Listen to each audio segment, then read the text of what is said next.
Au nom du Père et du Fils et du Saint-Esprit. Amen. Bonjour ma famille, bonjour à toi qui te connectes en ce moment. Je sens la présence glorieuse du Seigneur déjà dans ce lieu. Avant même de commencer, je veux que nous prenions un instant pour nous placer sous la protection divine. Père éternel, au nom puissant de Jésus, nous venons devant ton trône de grâce. Nous te remercions pour ce jour, pour le souffle de vie. Et maintenant, Père, nous invoquons le sang de Jésus. Nous nous couvrons entièrement par le sang précieux de l'agneau. Je couvre ma vie. Je couvre ta vie, toi qui m'écoutes. Je couvre ta maison, ton mariage, tes enfants, tes finances, ta santé par le sang de Jésus. Nous déclarons qu'aucune arme forgée contre nous ne pourra prospérer.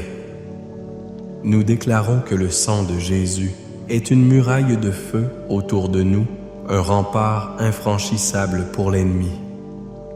Le sang qui parle plus fort que le sang d'Abel, le sang qui nous purifie, qui nous protège et qui nous justifie. Saint-Esprit, Esprit de vérité, nous t'invitons maintenant. Prends le contrôle de ce moment. Viens remplir chaque maison, chaque cœur. Parle-nous, enseigne-nous, console-nous, fortifie-nous. Que ce ne soit pas mes paroles, mais les tiennes. Que ta présence soit si tangible que les chaînes tombent, que les malades soient guéris et que les captifs soient libérés au nom de Jésus. Et je veux prier spécifiquement pour toi qui te sens accablé par l'anxiété en ce moment. Toi qui es tourmenté par des pensées de peur concernant ton avenir, la sécurité de ta famille, ta situation financière. La Bible nous dit dans 2 Timothée chapitre 1 verset 7 « Car ce n'est pas un esprit de timidité que Dieu nous a donné, mais un esprit de force, d'amour et de sagesse. » La peur n'est pas ton héritage. L'anxiété n'est pas ta portion. Alors maintenant même, au nom de Jésus-Christ de Nazareth, par l'autorité qui est dans ce nom, je commande à tout esprit de peur, tout esprit d'angoisse, tout esprit d'anxiété qui t'a tourmenté de te lâcher et de partir. Je le lis et je le jette dans les lieux arides. Et je déclare sur toi la paix de Dieu qui surpasse toute intelligence. Reçois la paix, reçois la force, reçois la clarté d'esprit maintenant même au nom de Jésus. Amen. Avant d'aller plus loin dans la parole puissante que Dieu a pour nous, ma famille prophétique, je veux t'inviter à faire 3 choses très rapidement. Premièrement, commente « Amen, je reçois ma double promesse » dans le chat. Fais-le maintenant, active ta foi par tes paroles. Deuxièmement, si tu n'es pas encore abonné à cette chaîne, fais-le maintenant pour ne manquer aucun de ces temps puissants dans la présence de Dieu. Et troisièmement, partage cette vidéo. Le Saint-Esprit me met à cœur le chiffre 7. Partage-la à 7 personnes dans ta vie qui ont besoin d'entendre qu'il y a une promesse de protection et de provision pour leur maison. Sois un canal de bénédiction. Et je te fais une promesse. Reste jusqu'à la fin, car après l'enseignement, je vais prendre un temps de prière spécifique et prophétique pour libérer ta maison de toute attaque de l'ennemi et pour débloquer les finances qui ont été retenues. Le Saint-Esprit a mis sur mon cœur un message simple mais d'une puissance extraordinaire pour ta maison aujourd'hui. Le titre de ce message est la double promesse pour ma maison. La protection et la provision. Dieu ne veut pas seulement te protéger, il veut t'y pourvoir à tes besoins. Il ne veut pas seulement pourvoir à tes besoins, il veut aussi te protéger. C'est un paquet complet, une alliance totale, un héritage divin pour toi, et pour ta descendance. Notre premier point est la promesse de la protection divine encapsulée dans le magnifique psaume 91. Écoute bien. Le secret de la protection divine n'est pas dans une formule magique ni dans un rituel. Le secret est révélé dès le premier verset. Psaume 81, verset 1. Celui qui demeure sous l'abri du Très-Haut repose à l'ombre du Tout-Puissant. Le mot-clé ici est « demeure ». Il n'est pas dit « celui qui visite de temps en temps », ni « celui qui passe quand il a un problème ». Non. Il est dit « celui qui demeure ». Demeurer, cela parle d'une résidence permanente. Cela signifie que ta vie de prière, ta relation avec Dieu, n'est pas une maison de vacances, c'est ton domicile principal. C'est l'endroit où tu vis, où tu respires, où tu trouves ton identité. Quand tu fais de la présence de Dieu ta demeure, sa protection devient ton toit. Tu n'as plus à courir chercher la protection, tu vis sous la protection. Elle devient une conséquence naturelle de ta communion avec lui. Regarde ce que dit le verset 2. « Je dis à l'Éternel, mon refuge et ma forteresse, mon Dieu, en qui je me confie. » Ta bouche doit s'aligner sur ta position. Tu dois déclarer ce que tu es en Christ. Quand la peur frappe à ta porte, tu ne paniques pas, tu déclares « L'Éternel est mon refuge ». Quand l'incertitude essaie de t'envahir, tu déclares « Il est ma forteresse ». Quand les mensonges de l'ennemi te disent que tu es seul, tu déclares « Il est mon Dieu en qui je me confie ». La protection est activée par la demeure et proclamée par la foi. Je me souviens de l'histoire de Daniel. Lorsqu'il a été jeté dans la fosse aux lions, Dieu n'a pas enlevé les lions. La situation dangereuse était bien réelle. Les lions étaient affamés.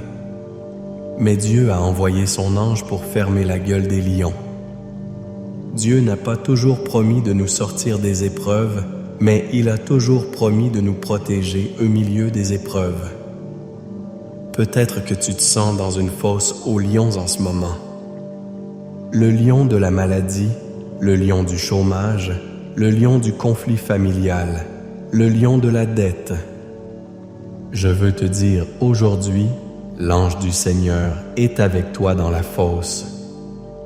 Et au nom de Jésus, nous commandons à la gueule de chaque lion qui rugit contre ta vie de se fermer maintenant. La protection de Dieu n'est pas l'absence de danger, c'est la présence de Dieu dans le danger. C'est ça la promesse du psaume 91. C'est une protection contre la terreur de la nuit, la flèche qui vole, de jour la peste qui marche dans les ténèbres. C'est une protection totale 24 heures sur 24, 7 jours sur 7. C'est ton héritage. Tu dois le croire, le recevoir et vivre dedans.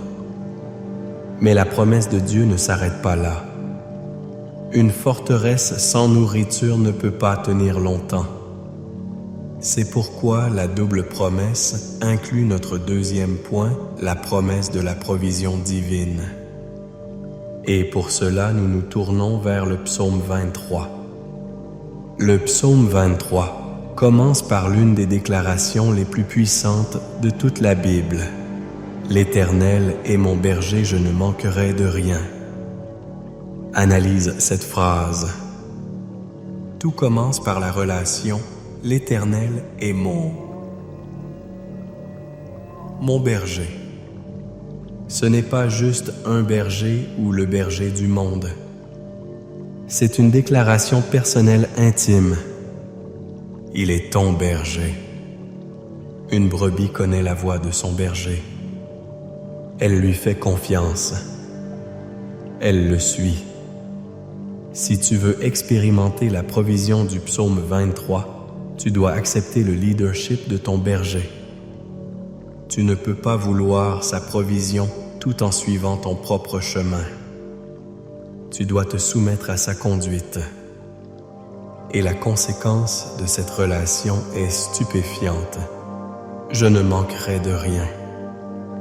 Note bien, il n'est pas dit « je ne manquerai pas d'argent ». Il est dit « je ne manquerai de rien ». Cela va bien au-delà du financier. Tu ne manqueras pas de paix. Tu ne manqueras pas de joie. Tu ne manqueras pas de force. Tu ne manqueras pas de sagesse. Tu ne manqueras pas de faveur. Dieu, c'est la source de tout ce dont tu as besoin. C'est une provision holistique complète qui touche chaque aspect de ton être. Regarde la suite. Il me fait reposer dans de verts pâturages. Il me dirige près des eaux paisibles. Il restaure mon âme.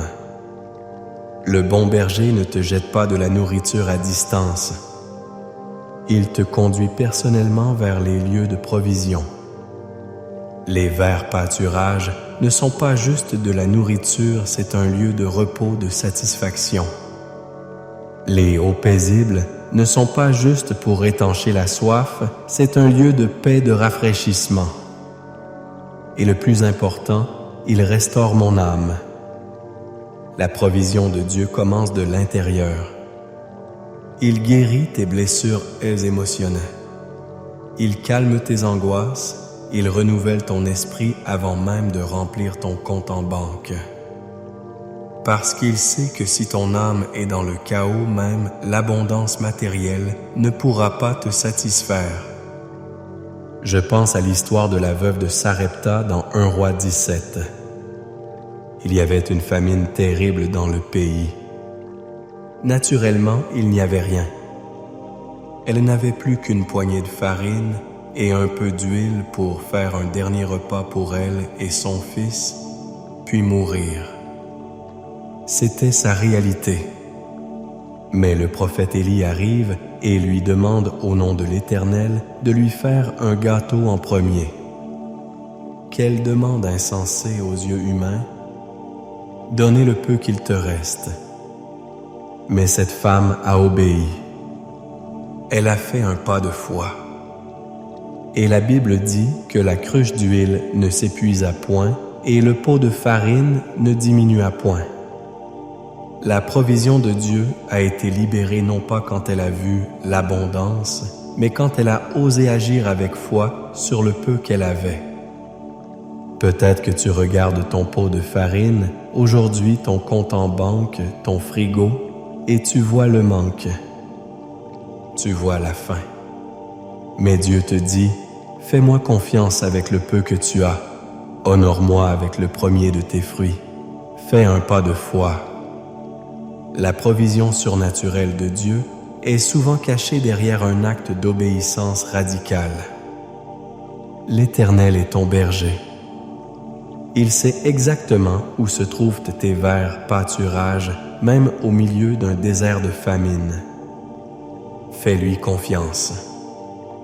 Et la provision de Dieu est si audacieuse qu'elle se manifeste même en territoire ennemi. Le verset 5 dit « Tu dresses devant moi une table en face de mes adversaires ». Il ne dit pas qu'il attend que tes adversaires partent pour te bénir. Non, il te bénit publiquement devant ceux qui te souhaitaient du mal. Il expose sa fidélité à la face de tes ennemis pour leur montrer que celui qui est en toi est plus grand que celui qui est dans le monde. Ta percée n'est pas seulement pour toi, c'est un témoignage pour ceux qui t'entourent. Alors vois-tu cette double promesse? La protection du psaume 91 et la provision du psaume 23. Elles ne sont pas séparées. Elles sont les deux ailes qui te permettent de t'élever au-dessus des tempêtes de la vie. Tu es protégé dans sa forteresse et nourri à sa table. C'est ton héritage en Christ. Maintenant, je veux que tu te prépares à recevoir une impartation prophétique. Nous allons déclarer ensemble l'intégralité du psaume 91 sur ta vie et sur ta maison. Ne l'écoute pas passivement. Reçois chaque mot comme une parole de Dieu directement pour toi. Ceci n'est pas juste un poème, c'est un décret divin sur ta vie, un bouclier spirituel. Reçois-le avec foi. Celui qui demeure sous l'abri du Très-Haut repose à l'ombre du Tout-Puissant. Je dis à l'Éternel, mon refuge et ma forteresse, mon Dieu en qui je me confie. Car c'est lui qui te délivre du filet de l'oiseleur de la peste et de ses ravages. Il te couvrira de ses plumes, et tu trouveras un refuge sous ses ailes. Sa fidélité est un bouclier et une cuirasse.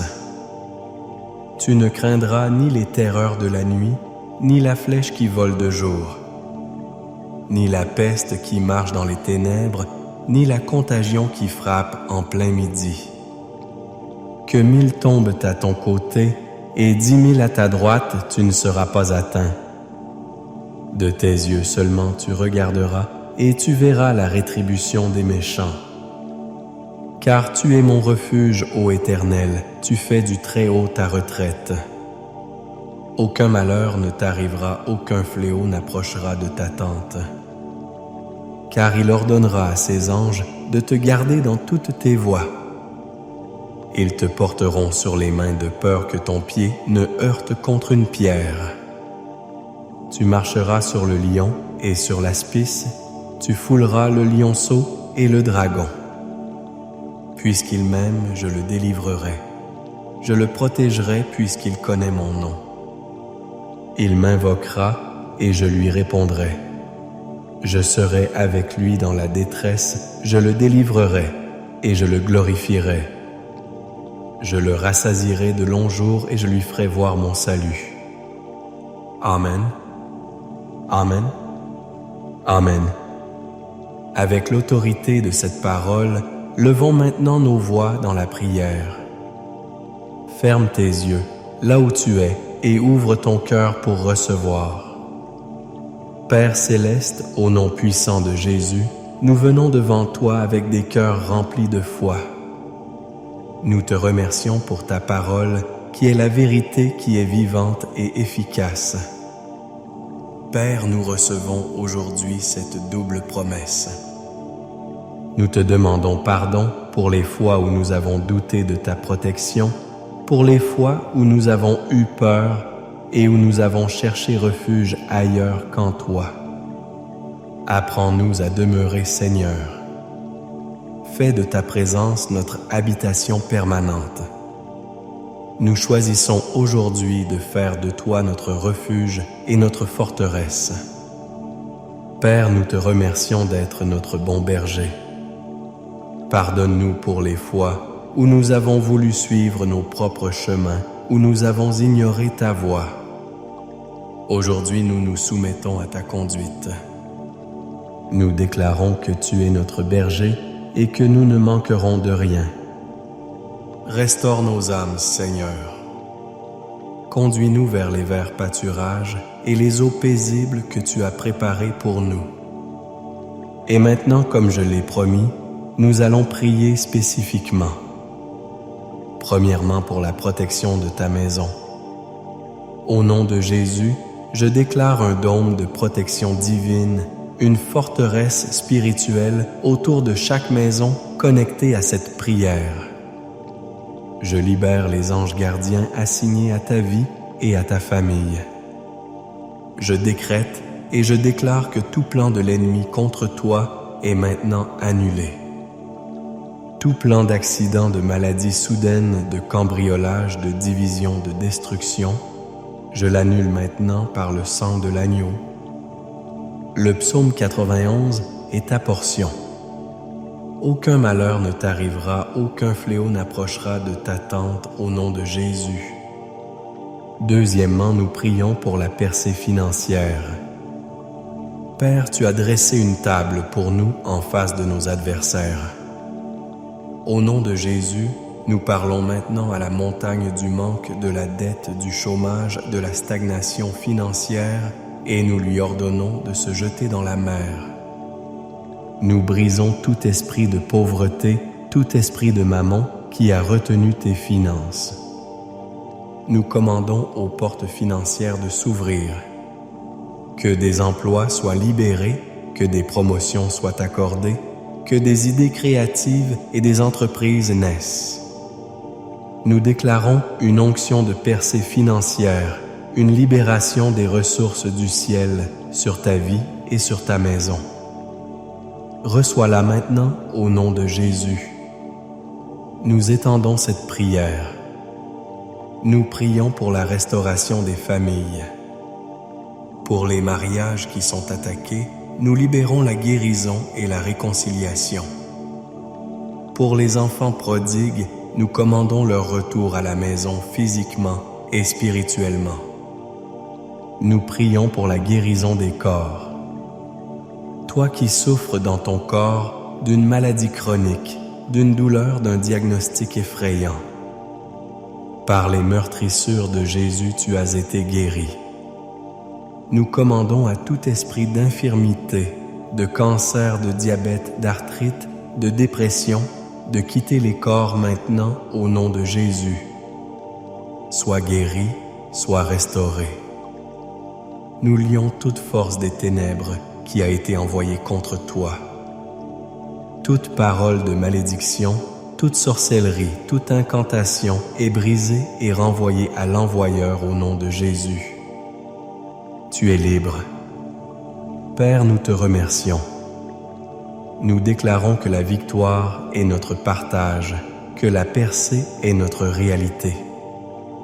Nous sortons de ce temps de prière, non pas comme nous sommes entrés, mais transformés, fortifiés, équipés et victorieux. Et maintenant reçois cette bénédiction finale sur ta vie.